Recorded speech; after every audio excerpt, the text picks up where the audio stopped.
Welcome back friends, CS education revolution में आपका स्वागत है। करंट अफेयर्स 22 जून आज हम लेकर आए हैं और मैं आपको फिर से याद दिलाना चाहूँगा, जिन लोगों ने अभी तक बेल आइकन नहीं दबाया है वो कृपया बेल आइकन दबाएं ताकि आपको नोटिफिकेशन आता रहे और आपको हमारा कोई सा भी वीडियो मिस ना हो। चलिए देखते हैं। कल का सवाल जो हमने आपसे पूछा था वो है, ICI home finance company limited ने शहरी और ग्रामीण क्षेत्रों के लिए एक विशेष किफ़ायती होम लोन स्कीम सरल लॉन्च की है। इस ऋण की अधिकतम सीमा आपको बतानी थी। इसका सही आंसर है 35 लाख, जो मैंने आपको रेड में मार्क कर दिया है। और कुछ लोगों ने 25 लाख इसका आंसर दिया था। आप कृपया करके पहले गूगल करिए करें। अगर आपको इसका आंसर नहीं पता तो आप गूगल करें ताकि आपको उसके बारे में और भी जानकारी मिले, जो आपको भविष्य में कभी क्वेश्चन पूछा जाए तो वो काम आएगी। चलिए, इसका सही तो आंसर 35 लाख है, आप याद रखिएगा। आज का पहला सवाल देख लेते हैं। जेएसडब्ल्यू सीमेंट ने डैश और सुनील छेत्री को अपने ब्रांड एम्बेसडर के रूप में साइन किया है। और ऑप्शन है अनिल कुंबले, राहुल द्रविड़, सचिन तेंदुलकर, सौरव गांगुली और हरभजन सिंह। सही आंसर है सौरव गांगुली। जेएसडब्ल्यू सीमेंट ने सौरव गांगुली और सुनील छेत्री को अपना ब्रांड एम्बेसडर बनाया है। सौरव गांगुली, जैसा कि आप जानते हैं, पूर्व क्रिकेटर हैं और कप्तान भी रह चुके हैं भारतीय क्रिकेट टीम के। और फिलहाल वो अभी अध्यक्ष हैं बीसीसीआई के, भारतीय क्रिकेट कंट्रोल बोर्ड के अध्यक्ष बन चुके हैं सौरव गांगुली। और सुनील छेत्री जो हैं वो हमारी फुटबॉल टीम के कप्तान हैं, भारतीय राष्ट्रीय टीम के, और बेंगलुरु फुटबॉल क्लब से वो भी खेलते हैं। आइए देखते हैं दूसरा सवाल।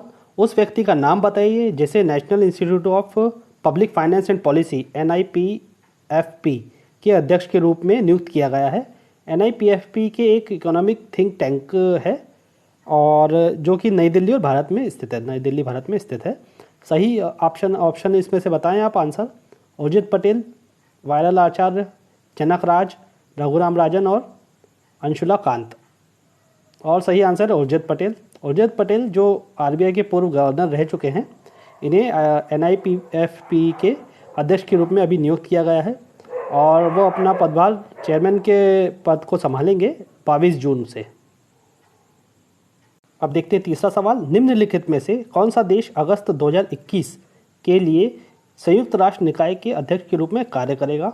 ऑप्शन है नॉर्वे, केन्या, दक्षिण अफ्रीका, भारत और आयरलैंड। सही आंसर है भारत। भारत को अगस्त 2021 के महीने के लिए संयुक्त राष्ट्र निकाय के अध्यक्ष के रूप में काम करेगा, अध्यक्ष के रूप में। और भारत के अलावा नॉर्वे, आयरलैंड, मेक्सिको और केन्या को 1 जनवरी 2021 से शुरू होने वाले 2 साल के UNSC के गैर स्थायी सदस्यों के रूप में चुना गया है। इस बारे में मैंने आपको थोड़े दिन पहले और जानकारी भी दी थी कि भारत को भी चुना गया है।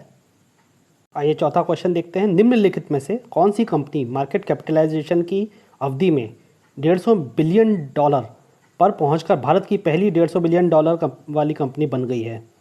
ऑप्शन है Tata consultancy service, Larsen and Toubro limited, HDFC bank, yes bank limited और रिलायंस इंडियन इंडस्ट्री लिमिटेड।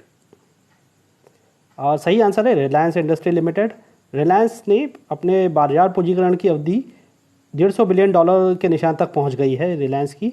और रिलायंस ने वैश्विक प्रौद्योगिकी निवेशकों से 1.15 लाख करोड़ रुपए जुटाए हैं। कंपनी ने यह राशि जियो प्लेटफॉर्म लिमिटेड में हिस्सेदारी बेचकर जुटाई है।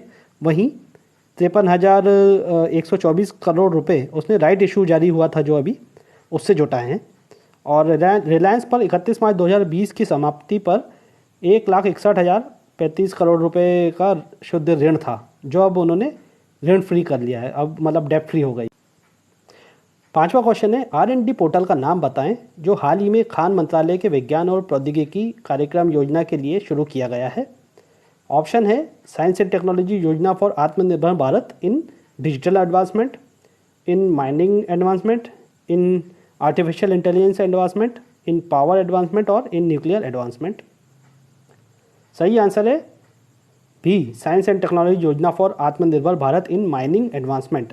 इसका शॉर्ट फॉर्म में रेड में मैंने आपको हाईलाइट करके बताया हुआ है, सत्यभामा। इससे आपको थोड़ा सा याद रहेगा, सत्यभामा है इसका आंसर, मतलब शॉर्ट फॉर्म एक्रोनिम्स है। और खनन मंत्रालय के विज्ञान और प्रौद्योगिकी कार्यक्रम योजना के लिए खनन उन्नति में भारत और R&D पोर्टल विज्ञान और प्रौद्योगिकी योजना भारत में खनन उन्नति या सत्यभामा शुरू की गई है। क्वेश्चन है, प्रत्येक वर्ष किस दिन को विश्व स्तर पर विश्व शरणार्थी दिवस वर्ल्ड रिफ्यूजी डे के रूप में मनाया जाता है। और विश्व शरणार्थी दिवस 2020 का उद्देश्य दुनिया को यह याद दिलाना है कि शरणार्थी सहित हर कोई समाज के प्रति योगदान करने में सक्षम है। और ऑप्शन है 17 जून, 18 जून, 19 जून, 21 जून और 20 जून। सही आंसर है 20 जून। संयुक्त राष्ट्र ने दुनिया को यह याद दिलाने के लिए हर साल 20 जून को विश्व स्तर पर विश्व शरणार्थी दिवस मनाया कि सभी इसमें शरणार्थी भी शामिल हैं, समाज के लिए सक्षम हैं।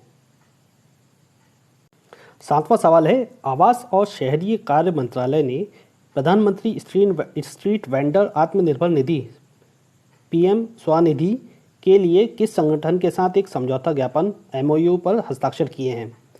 ऑप्शन है भारतीय लघु उद्योग विकास बैंक, भारतीय बीमा विनियामक और विकास प्राधिकरण, पेंशन कोष नियामक और विकास प्राधिकरण, भारतीय रिजर्व बैंक और भारतीय स्टेट बैंक। सही आंसर है भारतीय लघु उद्योग विकास bank, small industry development bank of India. Ministry of housing and urban affairs ने PM स्ट्रीट वेंडर के आत्मनिर्भर निधि PM स्वनिधि के लिए small industrial development bank of India SIDBI, इसका शॉर्ट फॉर्म में SIDBI बोलेंगे, के साथ एक समझौता ज्ञापन हस्ताक्षर किए हैं ताकि सभी को रोजगार मिल सके। 8वां क्वेश्चन है, अनुभवी अर्थशास्त्री और 10वें वित्त आयोग के सदस्य का नाम बताइए जिनका हाल ही में निधन हो गया है। ऑप्शन है शरद कुमार, संजीव चतुर्वेदी, नटवर सिंह, शाहिद इकबाल चौधरी, BPR विट्ठल। और सही आंसर है BPR विट्ठल। यह अनुभवी अर्थशास्त्री, वयोवृद्ध वेटरन अर्थशास्त्री बोल सकते हैं, इकोनॉमिस्ट, और ये 10वें वित्त आयोग के सदस्य BPR विट्ठल का हाल ही में निधन हो गया है। वे 1950 बैच के पूर्व IAS अधिकारी रह चुके हैं। उनका शुक्रवार सुबह तड़के निधन हुआ है। उनकी उम्र थी 93 वर्ष। 9वां क्वेश्चन है, उस राज्य का नाम बताइए जिसने 18 जून को 19वां महान जून विद्रोह दिवस ग्रेट जून अपराइजिंग डे मनाया। ऑप्शन है झारखंड, हरियाणा, मणिपुर, राजस्थान और तमिलनाडु। सही आंसर है C मणिपुर। मणिपुर ने 18 जून को केकरूपट में यह दिवस मनाया है, ग्रेट जून अपराइजिंग डे। और मणिपुर की कैपिटल है इम्फाल। मणिपुर के जो मुख्यमंत्री हैं वो हैं N बीरेन सिंह। वे भारतीय जनता पार्टी के सदस्य हैं और राष्ट्रीय स्तर के वो फुटबॉल खिलाड़ी भी रह चुके हैं। मणिपुर का आप लोकेशन देखिए रेड में, यहाँ पे मणिपुर पड़ता है, ईस्टर्न प्रदेश है हमारा। और यह इसका जो नेबरिंग कंट्री है इससे वो लगता है म्यांमार। अब बारी है आखिरी क्वेश्चन की, और यह इसका सवाल का जवाब आप मुझे कमेंट बॉक्स में बताइएगा। और मैंने आपको वर्ल्ड रिफ्यूजी डे के बारे में अभी एक क्वेश्चन 6 नंबर पे पढ़ा था। अब आपको उसका विषय बताना है। उनका विषय निम्न में से क्या था? A time to rally round family, every action counts, we stand together with refugees, we courage let us all combine, with courage let us all combine, migrants and refugees towards a better world. इसका आप answer, सही जवाब भले ही आपको जैसे नहीं पता हो तो आप गूगल सर्च करके बताइए, ताकि इससे आपको जानकारी मिलती है गूगल पे, और भी जानकारी मिलती है इस रिलेटेड। और आज के लिए हमारा क्विज़ यहीं समाप्त होता है। मिलते हैं अगले वीडियो में। जय हिंद।